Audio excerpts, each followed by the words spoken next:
Baik ya, cek ya. Selamat pagi. Assalamualaikum warahmatullahi wabarakatuh dan selamat datang kembali. Oke, perkenalkan dengan Pak Septa, kelas 1 sudah ngajar SI dan Pendidikan Kewarganegaraan. Kelas 2 ketemu lagi dengan saya, yakni saya mengajar Pendidikan Kewarganegaraan. Oke, selamat saya ucapkan sudah naik kelas 11. Semoga semakin beneh. Tahu beneh? Beneh itu bener ya. Oke.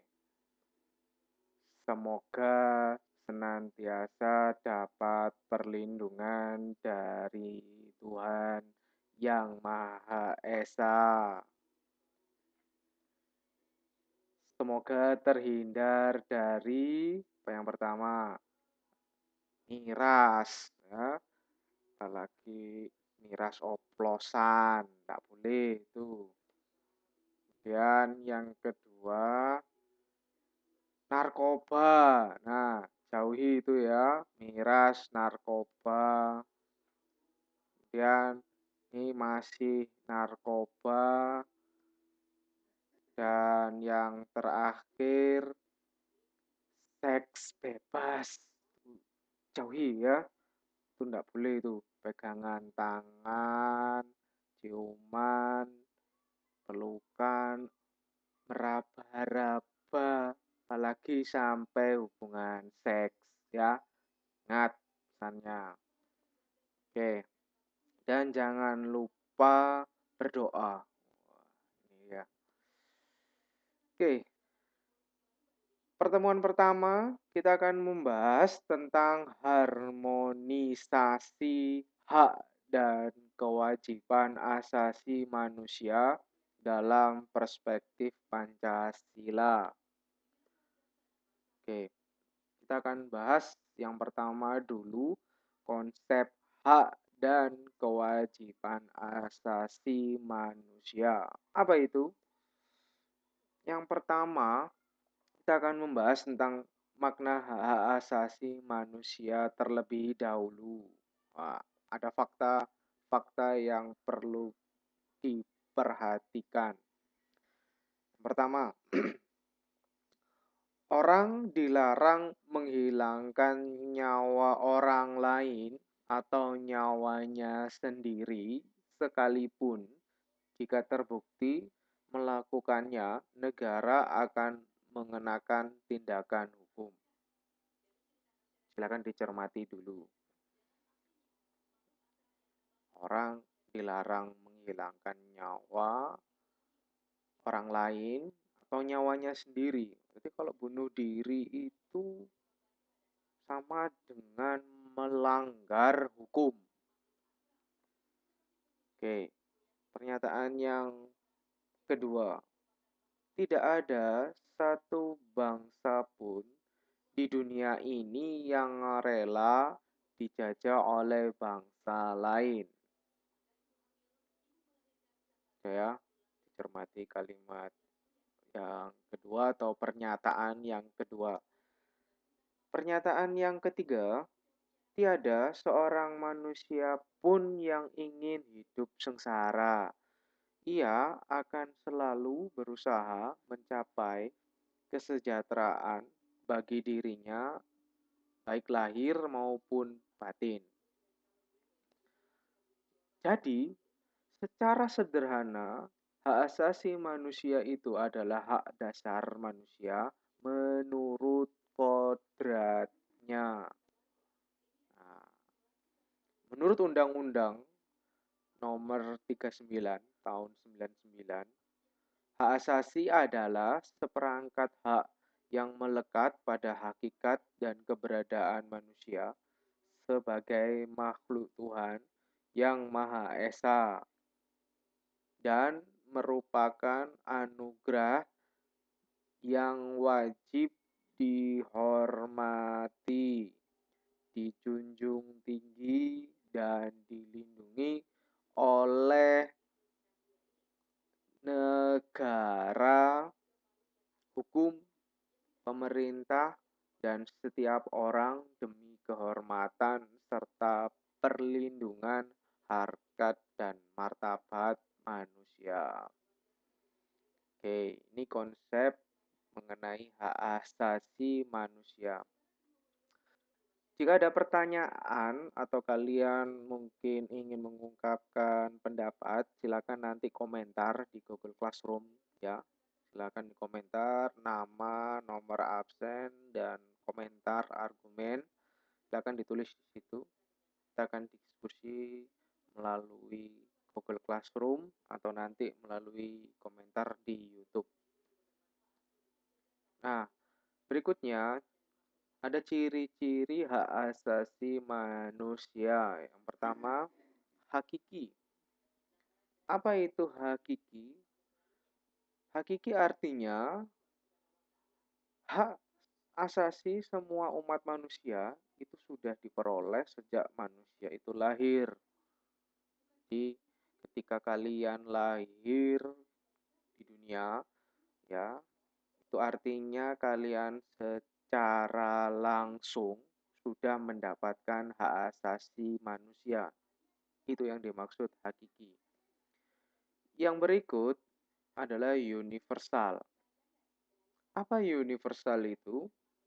Semua orang tanpa memandang status, suku bangsa, gender, atau perbedaan lainnya itu sama ya. Jadi tidak memandang status orang kaya, orang miskin, suku bangsa, Jawa, Sunda, Kalimantan itu tidak dipandang. Laki-laki, perempuan itu sama mendapatkan hak asasi manusia. Dan yang ketiga, ciri hak asasi itu tidak dapat dicabut. Artinya, kalau kalian memiliki hak, itu tidak bisa dicabut atau diserahkan kepada orang lain.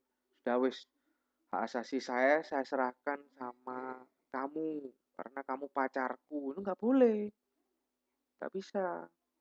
Itu karena hak asasi manusia itu setiap manusia memilikinya secara personal, ya, secara individu. Nah, ini yang berikut tidak dapat dibagi. Apa tidak dapat dibagi itu? Semua sosial, budaya, pendidikan, pengajaran, dari hak asasi manusia yang tadi itu ada 4. Oke, berikutnya next slide. Makna.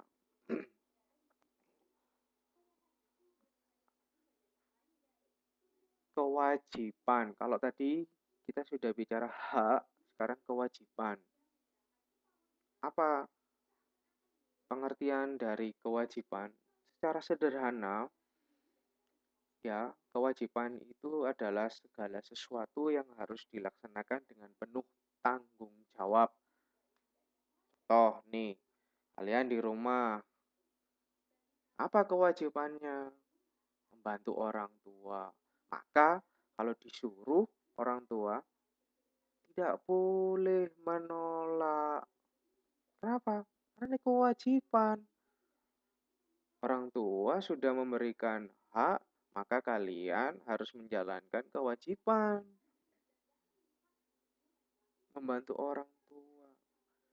Bahkan dalam ajaran agama Islam bagi yang muslim, itu kalian tidak boleh berkata jis, cika gitu. Nggak boleh. Itu adalah kewajiban kalian. Ya, sekali lagi kewajiban. Dan itu harus dilaksanakan dengan penuh tanggung jawab. Sekolah yang betul, ya kan?